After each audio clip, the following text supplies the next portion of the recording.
चीन ने ब्रह्मपुत्र नदी पर दुनिया का सबसे बड़ा बांध बना दिया है।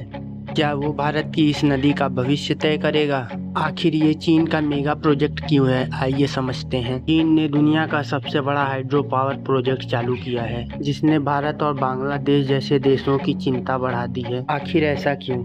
इसको समझने के लिए सबसे पहले हमें ब्रह्मपुत्र नदी का भौगोलिक स्थिति को देखना होगा, क्योंकि असली रहस्य यहीं से शुरू होता है। ब्रह्मपुत्र नदी दुनिया की सबसे विशाल नदियों में से एक है, लेकिन बहुत कम लोग जानते हैं कि इसकी शुरुआत भारत से नहीं, भारत से हजारों किलोमीटर दूर तिब्बत से होती है। साथियों, आप वीडियो को देखते हो लेकिन चैनल को लाइक और सब्सक्राइब नहीं करते, इसलिए आप जाके पहले चैनल को लाइक और सब्सक्राइब करें और चलिए आगे चलते हैं वीडियो। इस नदी को तिब्बत में यारलुंग त्सांगपो कहा जाता है। यह बर्फीले पहाड़ों और ग्लेशियरों से निकलती है और पूर्व दिशा की ओर बहना शुरू कर देती है। सैकड़ों किलोमीटर तय करने के बाद ये नदी दुनिया की सबसे गहरी घाटियों से गुजरती है। यहीं से इसकी रफ्तार बहुत तेज और डरावनी हो जाती है। इतने लंबे सफर के बाद ये नदी फिर भारत में प्रवेश करती है। उसके बाद अरुणाचल प्रदेश में प्रवेश करते हुए इसका नाम सियांग या दियांग नदी हो जाता है। के बाद आगे बढ़ते हुए ये असम के मैदानी इलाकों में पहुंचती है, फिर जिसे दुनिया ब्रह्मपुत्र नदी के नाम से जानती है। फिर असम में ये नदी बहती नहीं है, वहाँ पे करोड़ों लोगों के जीवन यापन का सहारा है ये। यही इसकी ताकत है। हजारों गांव की खेती, लाखों लोगों के पीने का पानी और मछली उत्पादन इसी के सहारे रहता है। इसके बाद यह नदी सीधे बांग्लादेश में प्रवेश करती है, जहाँ इसे जमुना नदी कहा जाता है। इसके बाद आगे चलकर ये गंगा से मिलती हैं।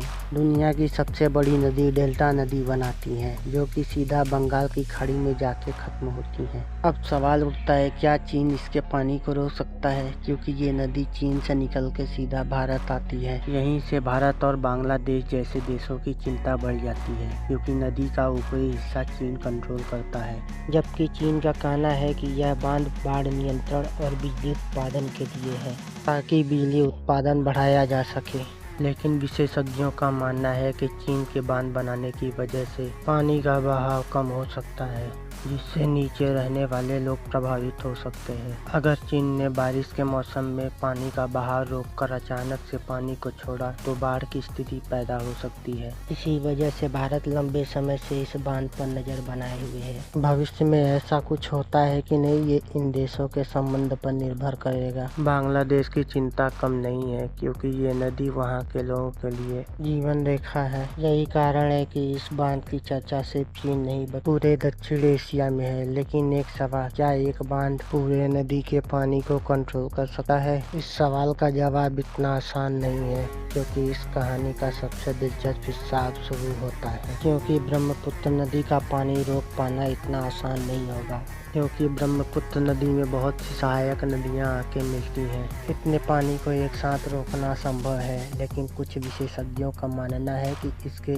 थोड़ा बहुत कंट्रोल किया जा सकता है, लेकिन पूर्णतः रोकना आसान नहीं होगा। इसीलिए भारत और चीन नदी से जुड़े आंकड़ों का डाटा हमेशा एक्सचेंज करते रहते हैं, ताकि वो एक दूसरे के काम आ सके। आने वाले वर्षों में यह नदी सिर्फ पीने के पानी का स्रोत नहीं रहेगी, बल्कि एशिया के रणनीतिक साझेदारी का हिस्सा होगी। इसीलिए यह कहानी सिर्फ एक बांध की नहीं है, यह नदी करोड़ों लोगों का भविष्य इससे जुड़ा हुआ है, और यह सच्चाई है।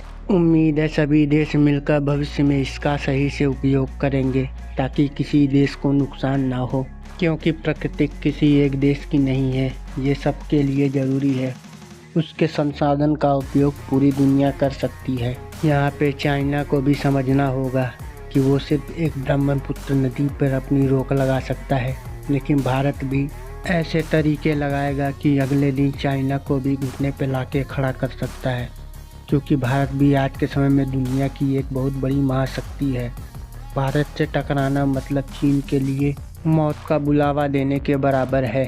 आज के लिए साथियों, वीडियो में इतना ही।